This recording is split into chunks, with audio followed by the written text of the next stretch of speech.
I thought I'd make a little video guide for you about present perfect, how to learn the form of the verb, and a little bit of practice together to show you typical examples of when we use it. There's a lot of practice from the book, and we know the form. Hopefully, we know when to use it or what the meaning is. But anyway, a little bit more practice from me and a few tips, and hopefully, it will help. Okay. First, we need to divide the verbs into groups. The first group is the easiest one. Cost, cut, cut, hit, hurt, let, put, quit, shut. They all end in T. They're all one syllable, and there is no change. I cut my finger every time I use a knife. I cut my finger yesterday. Ouch! I have cut my finger. Cut. It's the same form each time. Learn these ones first. The second group is where the second and third verb form are the same. This is the past simple verb form and what's called the past participle, the one we use with present perfect. So we've got bring, brought, all the way down to teach, taught. You have to be careful with your spelling, okay? They've all got this very funny UGHT, which means nothing anymore in English. It did a couple of 100 years ago. It was a sound. We don't have that now.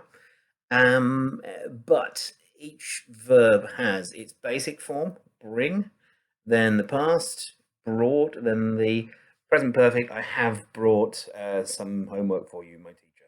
Okay, the spelling O-U-G-H-T in every case, except when there is an A in the word already, like catch has an A, teach has an A, and then it's A-U-G-H-T.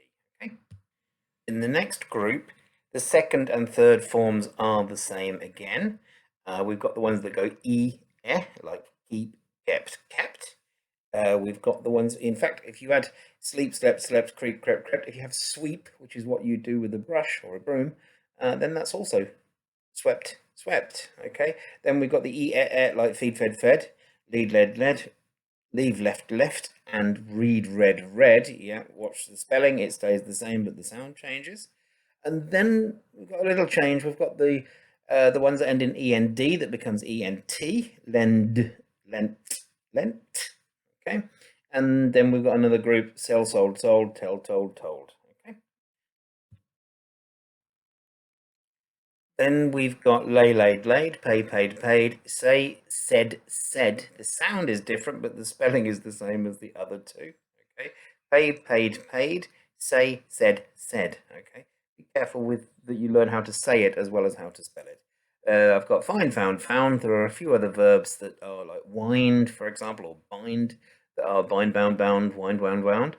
I've put have in on its own, have had. That's the final one where the second and third forms are the same. And now we were learning them in threes because all three are different. Blow, blew, blown, grow, grew, grown, know, knew, known, throw, threw, thrown, and fly, flew, flown. We have to learn these in threes because we've got three different forms. Break, broke, broken, speak, spoke, spoken, wake, woke, woken, take, took, taken. And then we've got the verbs. Sing, sang, sung, ring, rang, rung, swim, swam, swum, begin, began, begun, drink, drank, drunk.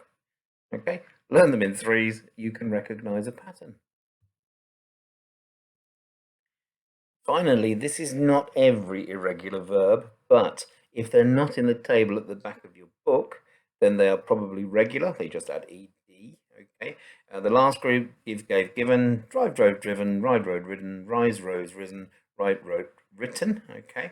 Then we've got seesaw, seen, and go, went, gone. Yeah, you need to put them into groups. You need to learn a different group every week and test yourself, and then you'll never need to look them up again. Okay, and these are most of the important ones. Okay, good luck with that. Let's do some practice. So now that you've learned all of these, we're going to do some practice. I've put the correct letter at the beginning of the line so you can see I've got a headache, so I've just, what do you think? Take, took, taken.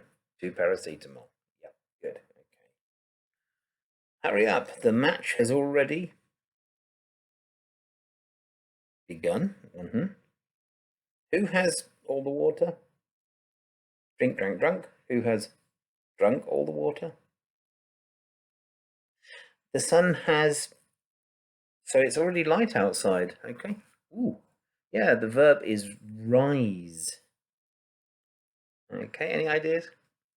Rise. We've got drive, drove, driven, so we must have rise, rose, risen. Okay, the spelling's a bit stupid on these ones. I'm not doing a spelling lesson, or we'll be here all day.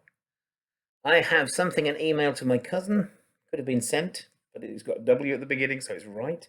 What did we say? Right, wrote, written. I've written. Yep. He has something the car. We've got drive. You do the rest. Drive, drove, driven. Right, we've got some ones, I think, as well. Kylie has something, her most popular song, thousands of times. Sing, sang, sung. Yep. Someone has me £20, but I don't know who. Give, gave, given. I've something the bell, but nobody is there. Again, sing, sang, sung. Ring, rang, rung. Okay. And finally, in the sea. What do you do in the sea with an S?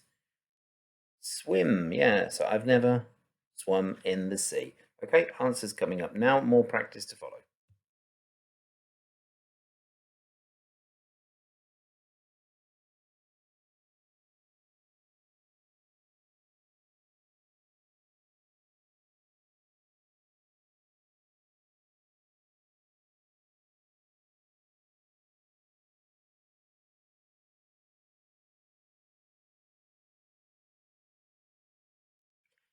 As they say, practice makes perfect, or in this case, practice makes present perfect.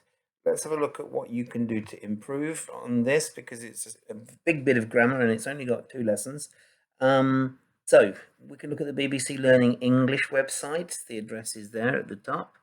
If you look at the pre-intermediate, that's the next level up from yours, then you can see Unit 11, present perfect with ever and never, and it's about a bucket list. And if we look at a bucket list, activity 1, a bucket list, whoops, then you can see also things to do before you're 30. If you're lucky enough to be under 30, these are the things that you should be doing: meeting famous footballers, winning a gold medal, and walking across the Atlantic with a piano, or something like that.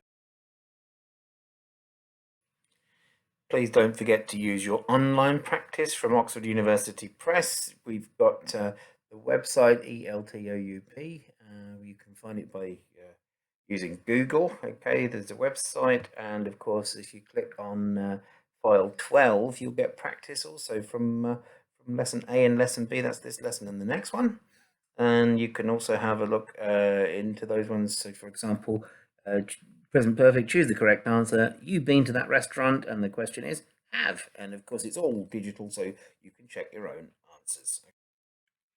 We're going to do some practice now. I'm going to show you 2 pictures, and I want you to decide which picture is the correct one. So the first picture, on the left or on the right, have you seen our electricity bill? And of course, it's the one on the left. The man looks very worried, and she looks very sad, and they're looking at some bills together, and she probably hasn't seen it because he's just opened it up, and he says, have you seen our electricity bill? What's she saying on the right? Any ideas? Have you, or we have, or we haven't? Okay, I'll let you decide. Let's go on to the next picture. We've arrived at our destination. Who's saying that? Somebody at an airport or somebody in a cinema? Yes, of course, it's the young ladies with the suitcases at the airport. Okay, in arrivals.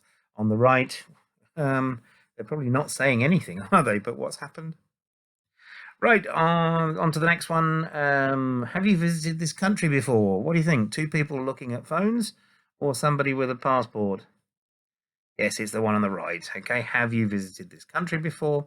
And we very often say, is this the first time that you have visited? Okay. The next picture. He's forgotten our date. Could be the first one, but I doubt it. It looks like the poor sad lady. Who would leave her alone? After inviting her for a date. Oh, terrible. I'm sure he's just late. Okay, right. What are the other possibilities then? I think in the first picture, the lady was saying, sorry, we haven't opened yet. She's outside a cafe or restaurant. In the second one, we've seen this film before. And then the one with the two ladies with the phone. I've just received some really great news. And of course, the classic one for a cafe or restaurant. Have you decided what you want? Okay,